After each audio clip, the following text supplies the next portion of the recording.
작지만 소중한 하루가 마음을 회복시킵니다. 큰 일보다 따뜻한 차 한 잔과 조용한 저녁이 삶을 더 오래 지탱합니다. 오래된 도교 수행서에 적혀있는 이 말이 오늘따라 유독 마음에 와닿습니다. 혹시 요즘 이런 생각하신 적 없으신가요? 특별한 일이 일어난 것도 아닌데 괜히 마음이 무겁고 무언가 허전한 느낌. 누군가에게 말하자니 대단한 고민도 아닌 것 같고 그냥 혼자 삼키자니 가슴 한쪽이 답답한 그런 날.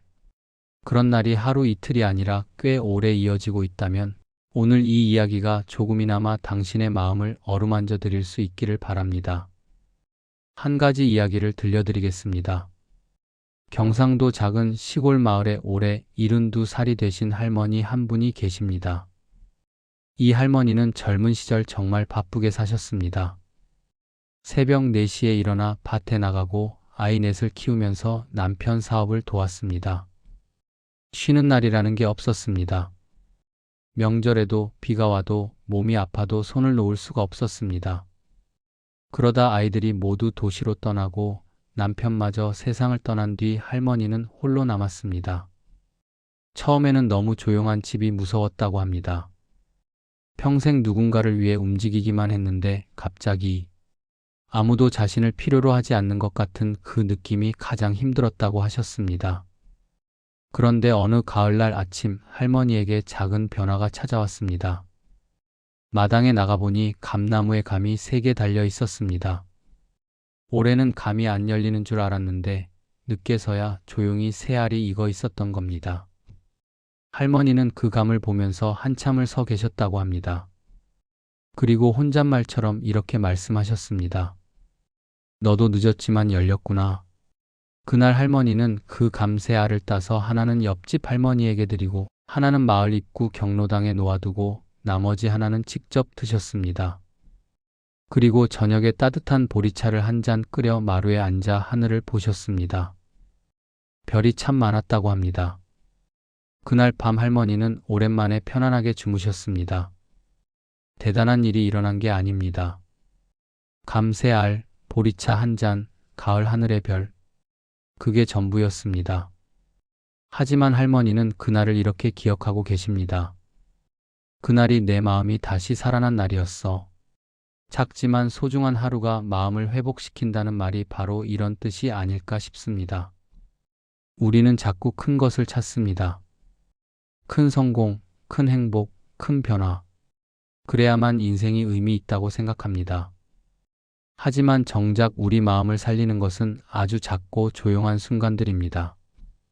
도교에서는 이런 말을 합니다. 물은 세상에서 가장 부드러운 것이지만 바위를 뚫는다. 가장 약해 보이는 것이 가장 강하다. 이 말은 삶에도 그대로 적용됩니다. 화려하고 거창한 것이 우리를 구하는 게 아닙니다. 매일 아침 눈을 뜨고 물 한 잔을 마시고 창밖을 바라보는 그 조용한 반복이 실은 우리 삶을 가장 단단하게 지탱하고 있는 겁니다. 또 한 분의 이야기를 해드리겠습니다. 서울에서 30년 넘게 택시를 모셨던 67살 김 선생님 이야기입니다. 김 선생님은 퇴직 후에 심한 우울감에 빠지셨습니다. 30년 동안 매일 새벽부터 밤까지 운전대를 잡고 서울 구석구석을 누비셨는데 어느 날 갑자기 갈 곳이 없어진 겁니다. 처음 몇 달은 집에서 텔레비전만 보셨습니다. 아내가 밥을 차려줘도 입맛이 없고 아들이 전화를 해도 할 말이 없었습니다. 자신이 쓸모없는 사람이 된 것 같다는 생각이 매일 밤 잠들기 전에 찾아왔습니다. 그러던 어느 날 김 선생님은 무심코 동네 공원을 산책하셨습니다. 별 생각 없이 걸었는데 벤치에 앉아 계신 할아버지 한 분이 말을 걸어오셨습니다. 날씨가 참 좋지? 그 한마디에 김 선생님은 멈춰 섰습니다. 그리고 나란히 앉아서 1시간 넘게 이야기를 나누셨습니다. 서로 이름도 묻지 않았습니다.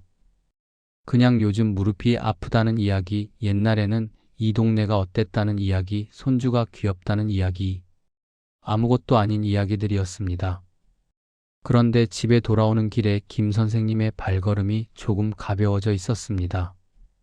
그날 저녁 아내가 끓여준 된장찌개가 유난히 맛있었고 식사 후에 따뜻한 차를 한 잔 마시면서 아내에게 이렇게 말씀하셨습니다. 오늘 공원에서 좋은 사람 만났어. 아내가 웃으며 대답했습니다. 그래요? 내일도 나가봐요. 그 뒤로 김 선생님은 매일 공원에 나가셨습니다. 어떤 날은 그 할아버지를 만나고 어떤 날은 혼자 걸으셨습니다. 대단한 운동을 하신 것도 큰 취미를 시작하신 것도 아닙니다. 그냥 밖에 나가서 바람을 쐬고 사람 구경을 하고 돌아와서 따뜻한 차 한 잔을 마시는 것. 그것만으로 김 선생님의 하루가 달라지기 시작했습니다. 큰 일보다 따뜻한 차 한 잔과 조용한 저녁이 삶을 더 오래 지탱한다는 말이 김 선생님에게는 그대로 현실이 되었습니다. 우리는 살면서 참 많은 것을 잃습니다. 젊음도 잃고 건강도 조금씩 잃고 곁에 있던 사람도 하나둘 떠납니다. 그래서 나이가 들수록 마음의 빈자리가 많아집니다. 그 빈자리를 큰 것으로 채우려고 하면 오히려 더 허전해집니다. 하지만 아주 작은 것으로 조용히 채워가면 어느 순간 마음이 다시 따뜻해지는 걸 느끼게 됩니다. 아침에 창문을 열었을 때 들어오는 찬 공기, 오랜만에 꺼내 입은 낡은 외투에서 나는 익숙한 냄새, 오래된 노래가 라디오에서 흘러나올 때 떠오르는 누군가의 얼굴, 이런 것들이 사실은 삶이 우리에게 매일 보내는 작은 선물입니다. 도교에서는 또 이렇게 말합니다. 있는 것을 있는 그대로 받아들이는 사람이 가장 부유한 사람이다. 지금 내 곁에 있는 것, 지금 내 앞에 놓인 것, 지금 내가 마시고 있는 이 차 한 잔. 그것을 온전히 느끼는 순간 우리는 이미 충분합니다. 제가 아는 한 어르신은 이런 말씀을 하셨습니다. 젊었을 때는 뭔가를 이루는 게 행복인 줄 알았어. 그런데 이 나이가 되고 보니 그냥 아무 탈 없이 하루를 보내는 것, 그게 가장 큰 행복이더라. 처음 들었을 때는 그냥 그런가 보다 했는데 세월이 지나면서 이 말의 무게를 점점 더 깊이 느끼게 됩니다. 우리 모두에게는 용기가 필요합니다. 그런데 그 용기라는 것이 꼭 대단한 도전을 하거나 새로운 일을 시작하는 것만은 아닙니다. 오늘 하루를 그냥 살아내는 것, 아침에 눈을 뜨고 이불을 개고 밥을 먹는 것, 아픈 몸을 이끌고 병원에 가는 것, 외로운 밤을 견디고 다시 아침을 맞이하는 것. 이 모든 것이 용기입니다. 당신은 지금 매일매일 용기를 내고 계신 겁니다. 성장이라는 것도 마찬가지입니다. 나이가 들면 더 이상 성장할 것이 없다고 생각하기 쉽습니다. 하지만 그렇지 않습니다. 예전에는 보이지 않던 것이 보이고 들리지 않던 것이 들리고 느끼지 못했던 것을 느끼게 되는 것. 그것이야말로 가장 깊은 성장입니다. 바람의 온도를 알게 되고 침묵의 무게를 이해하게 되고 아무 말 없이 곁에 있어주는 것의 소중함을 깨닫게 되는 것. 이것은 젊었을 때는 절대 알 수 없는 지혜입니다. 다시 처음 이야기로 돌아가겠습니다. 작지만 소중한 하루가 마음을 회복시킵니다. 오늘 당신의 하루는 어떠셨나요? 혹시 오늘도 무겁고 힘든 하루였다면 지금 이 순간만큼은 잠시 내려놓으셔도 됩니다. 따뜻한 차 한 잔을 드시면서 이 이야기를 듣고 계신 것만으로도 당신은 이미 자신을 돌보고 계신 겁니다. 큰 일을 하지 않아도 괜찮습니다. 대단한 사람이 아니어도 괜찮습니다.